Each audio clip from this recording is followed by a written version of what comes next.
Ya,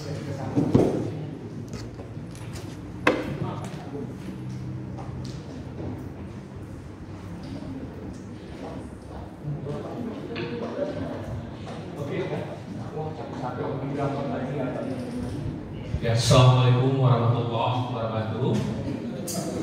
Ya, selamat sore dan salam sejahtera untuk kita semua. Kami dari kelompok 3, ya, dengan anggota kelompok saya Ahmad Prayudi, kemudian Tri Ulpawardani SKMA, kemudian Fani Rasya Kinanti, kemudian Naufal Maulana Oleh. Yang kami tawarkan di sini adalah bagaimana strategi peningkatan pertumbuhan ekonomi Provinsi Sumatera Utara, membahas strategi nomor 6 daripada 7 strategi yang ditawarkan dalam rencana jangka pendek di Sumatera Utara. Karena kemarin kita dapat bahwasannya PLT daripada Buksu ini tidak membuat pesta karena hanya 2 tahun. Jadi rencana jangka pendeknya adalah 2 tahun. Ini kami akan membahas nomor 6 tentang peningkatan sumber daya manusia. Ya. Oke ya, ini potensi ekonomi Indonesia pada saat ini. Saat ini kita berbicara kondisi existing adalah sumber daya alam melimpah, tapi tidak didukung oleh sumber daya manusia. Seperti kita lihat bahwasannya sumber daya alam yang ada di Indonesia ini habis dikeruk untuk luar dimanfaatkan oleh oligarki, dimanfaatkan oleh orang-orang asing.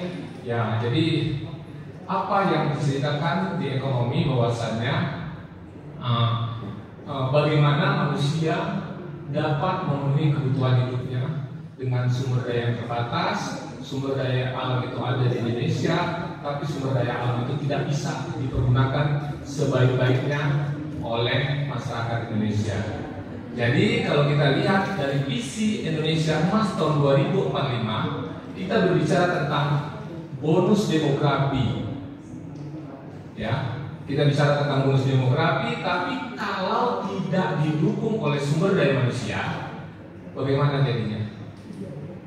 Ya, cerita tentang bonus demografi yang menceritakan bahwasannya di tahun 2045 akan diisi oleh generasi-generasi yang masih produktif di Indonesia dengan umur produktif, tapi jika tidak diisi dengan sumber daya yang mumpuni, nanti akan jadi masalah. Ya. Kalau kita lihat tahapan-tahapan tentang Indonesia Emas, ya kita lihat di tahun 2030 diharapkan kita akan menjadi kekuatan nomor 7 dunia di bidang ekonomi. Kemudian 2045 kita diharapkan menjadi kekuatan nomor 4 daripada ekonomi dunia.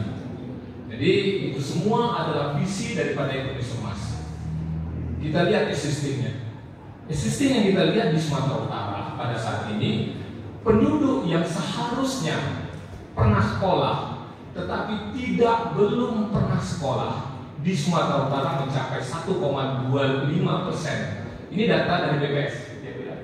Data dari BPS. Kemudian baru sebanyak 39,82% penduduk 10 tahun ke atas di Sumatera Utara yang minimal telah tamat SMA. Dengan data ini kita sangat miris kalau kita balik bercerita tentang Indonesia Emas tahun 2045. Jadi karena kita akan menang jumlah kuantitas, tapi tidak didukung oleh kualitas sumber daya yang ada. Ya. Kemudian kami tawarkan satu konsep teori dari Bolender and Snell and Sherman, ya, dari bukunya The Management Human Resource yang diterbitkan oleh Thomson Learning. Di sini dia bercerita tentang kriteria competitive advantage thoughts daripada people, bahwasannya untuk mendapatkan sebuah keunggulan daripada sumber daya manusia itu harus punya nilai lebih daripada yang lain. Kemudian penawaran itu juga, dia juga harus menjadi orang yang unik, orang yang lain daripada yang lain. Ya. Kemudian Blender and Snell itu menawarkan bahwasannya apa-apa yang dibuat hasil daripada sumber daya yang ada itu harus difficult to imitate. Jadi tidak mudah untuk ditiru. Jadi kemudian untuk mencapai keunggulan daripada sumber daya manusia itu harus terorganisir. Terorganisir dalam arti kita masukkan dalam seni manajemennya, bagaimana berplanning, berorganisasi, ya. Kemudian hal inilah yang menjadi latar belakang pemikiran kami bahwasannya kita harus mempunyai satu keunggulan, dan kami tawarkan adalah menggunakan teori dari Blender. Ya. Kemudian pembahasan kami lanjutkan dengan sebenarnya apa sih dukungan daripada sumber daya manusia terhadap kebijakan politik ekonomi menuju Indonesia emas. Karena kalau kita lihat secara langsung mungkin ya berbicara tentang politik ekonomi, kami atau bahasan kami ini tidak langsung jadi. Mungkin kalau teman-teman tadi langsung kan UKM, kami adalah persiapan daripada sumber daya yang ada. Bahwasanya semua apapun yang mau kita buat itu harus didukung oleh sumber daya yang mumpuni. Ya, ada 5 teori, ada 5 rujukan yang kami tawarkan. Pertama, bercerita tentang apa sih sebenarnya pengaruh kebijakan perdagangan terhadap lapangan kerja. Ya, secara politik di ekonomi, keputusan terkait kebijakan perdagangan seperti kesepakatan dagang, ya, perdagangan bebas atau proteksi akan dapat mempengaruhi sektor-sektor pekerjaan tertentu. Ini yang akan menjadi rujukan kita atau pembahasan dari hal ini. Dari pertama, pengembangan SDM. Ya, akan terjadi perubahan dalam struktur pekerjaan yang memerlukan penyesuaian-penyesuaian. Jadi kita harus menyiapkan sumber daya manusia yang kita sesuaikan dengan apa yang harus kita kerjakan. Ya, pemerintah dalam hal ini pemerintah Provinsi Sumatera Utara yang mana kami akan memberikan rujukan ini harus dapat merancang sebuah atau merancang program pelatihan pendidikan yang membantu pekerja mengembangkan keterampilan sesuai dengan kebutuhan pasar. Ya, kami garis bawahi sesuai dengan kebutuhan pasar yang baru. Nanti kita lihat kenapa pasar yang baru. Ya, kemudian seperti tadi teman-teman sebelumnya bercerita tentang dampak teknologi dan inovasi dalam perdagangan internasional. Ya, secara ekonomi politik perdagangan internasional seringkali mendorong transfer knowledge, transfer teknologi dan inovasi antar bangsa. Kemudian yang harus kita sesuaikan dalam pengembangan SDM adalah untuk memanfaatkan peluang ini. Penting bagi masyarakat untuk memiliki keterampilan yang relevan dengan teknologi baru. Jadi sama sih sama kawan-kawan yang tadi ya. Kemudian pendidikan, pelatihan di bidang teknologi adalah merupakan kunci. Jadi penekanan adalah pendidikan, pelatihan merupakan kunci dalam bidang teknologi yang menjadi yang untuk mengoptimalisasikan manfaat dari transfer teknologi tadi. Kemudian kami tawarkan juga tentang globalisasi dan kebutuhan keterampilan multikultural. Bicara tentang globalisasi, di sini kita bicara tentang kemampuan kita untuk bergabung atau berkolaborasi dengan segala etnis, segala bangsa, semua yang menjadi multikultur. Yang globalisasi memperkuat keterkaitan ekonomi dengan budaya. Kami di sini kebetulan karena kami melihat faktor budaya itu penting. Apapun yang kita kerjakan itu adalah bagian daripada budaya bangsa. Pengembangan SDM-nya, pengembangan SDM perlu memperhatikan keterampilan multikultural, komunikasi lintas bangsa, dan pemahaman tentang pasar global. program pendidikan yang mau ambil saat ini meningkatkan daya saing tenaga kerja. Bukan hanya bercerita tentang knowledge, bukan hanya bercerita tentang bahasa, tapi kita berbicara tentang peradaban. Ya, jadi kita berbicara tentang peradaban baru, peradaban yang kita songsong Indonesia Emas tahun 2045. Kemudian kami menawarkan juga tentang pembangunan industri dan keterampilan khusus. Dalam politik ekonomi, keputusan pemerintah seringkali terkait industrialisasi, spesialisasi sektor dalam pengaruh bidang perdagangan internasional. Dalam pengembangan SDM, pemerintah harus dapat merancang program pendidikan dan pelatihan yang memfokuskan keterampilan khusus sesuai dengan kebutuhan sektor industri yang berkembang. Jadi pemerintah harus dapat mapping apa-apa yang dibutuhkan untuk menyongsong Indonesia Emas. Karena kita lihat nanti bahwasannya sektor-sektor yang dibutuhkan itu tidak ada sekarang. Ya, nanti kita lihat datanya. Kemudian perdagangan internasional dan pendidikan tinggi, ini yang kita akan bahas lebih lanjut. Pendidikan politik ekonomi, keterlibatan dalam perdagangan internasional dapat mempengaruhi kebijakan tinggi, pendidikan tinggi dan penelitian di suatu negara. Ya, karena di kelas ini banyak dosen, ya saya taruh kalian ini biar ada paten sini. Ya. Kemudian pengembangan SDM apa yang harus ada? Investasi dalam pendidikan tinggi, ya, jangan potong-potong penelitian dosen, ya. Penelitian dapat menciptakan lingkungan yang mendukung pengembangan SDM. Nah, itu pesan moral, ya. Dengan keterampilan tinggi yang diperlukan dan dapat beroperasi dalam ekonomi global. Rajin-rajin, tadi itu para biji udah keluar ya. Ya, kemudian kita lihat kebijakan perdagangan, karena ini tadi bercerita apa sih yang dibicarakan kelompok 3 ini? Kelompok 3 mendorong kebijakan sumber daya manusia itu disinkronisasi dengan kebijakan politik.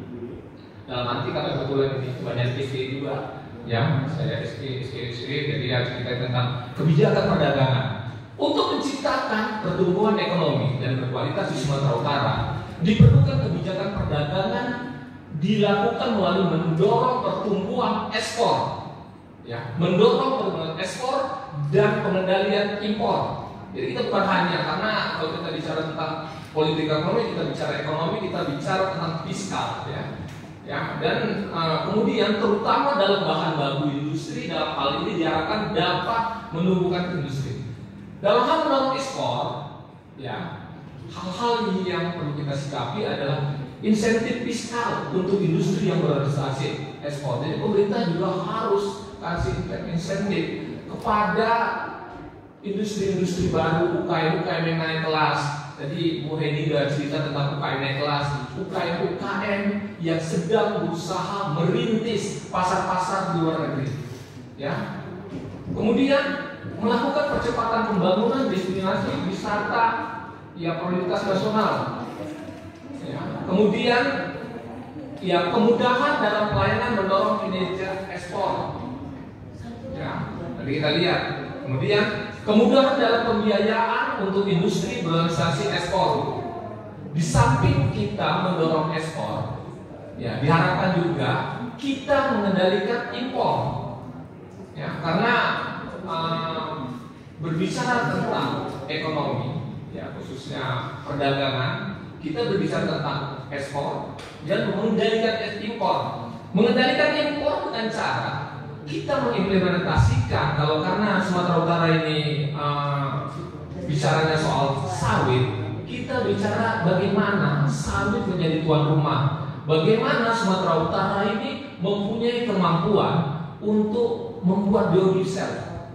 Biodiesel 20, saya nggak tahu ya, katanya ada yang lebih lagi ya. Saya ekonomi, jadi mungkin di sini ada yang pakar-pakar pertanian, mungkin ini lebih update lagi, tapi inilah yang saya tawarkan bahwasanya kita harus mampu, harus menjadi tuan rumah. Jadi kalau yang cerita kemarin dari hulu ke hilir, ini kita bisa buktikan karena sawit kita banyak. Kemudian peningkatan tarif PPN impor untuk melindungi UKM yang ada di sini. Ya. Sekarang UKM-UKM ini kan nggak terlindungi. Ya, kenaikan tarif PPh ini juga akan menjadi sumber devisa bagi negara. Di samping itu juga dapat melindungi para UKM di Indonesia. Jadi ada dua mata pisau yang akhirnya memberikan dampak kepada pemerintahan.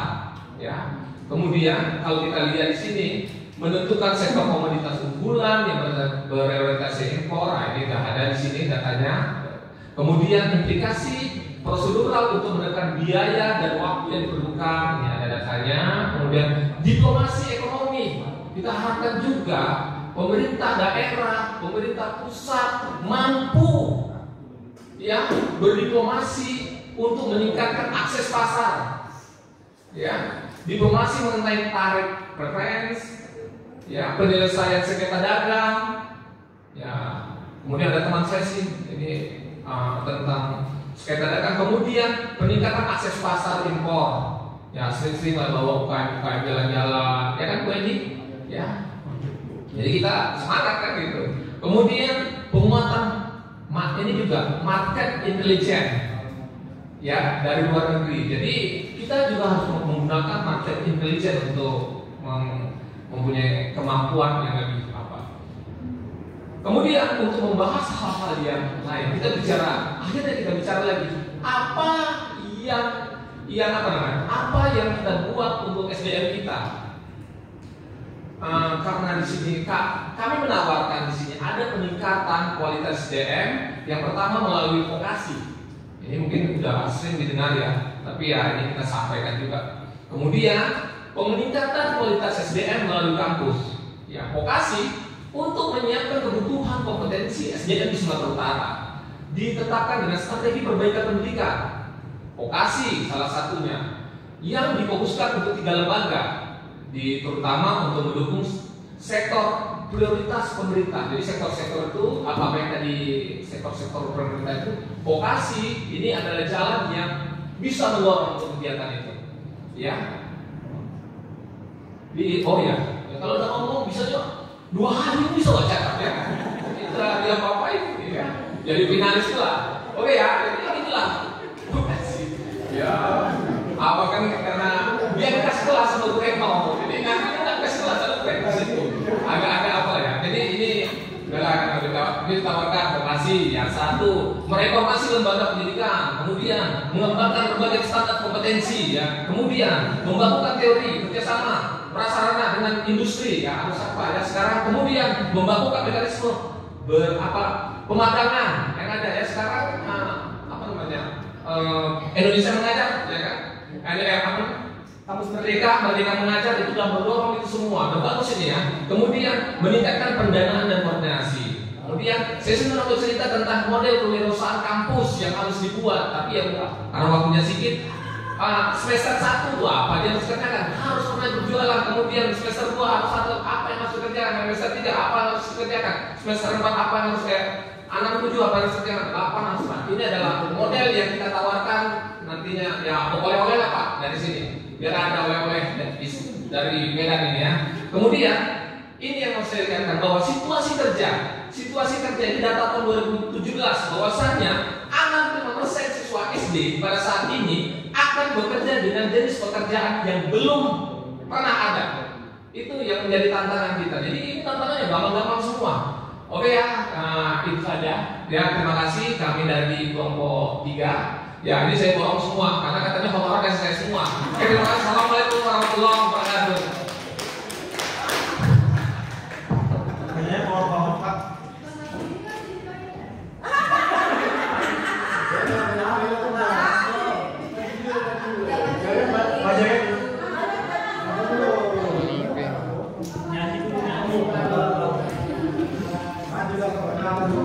Iya. Ya nggak apa-apa tadi belum balik kan ya, dapat duit ya kan? Hari ini dapat duit. Oh ya, matikan dulu.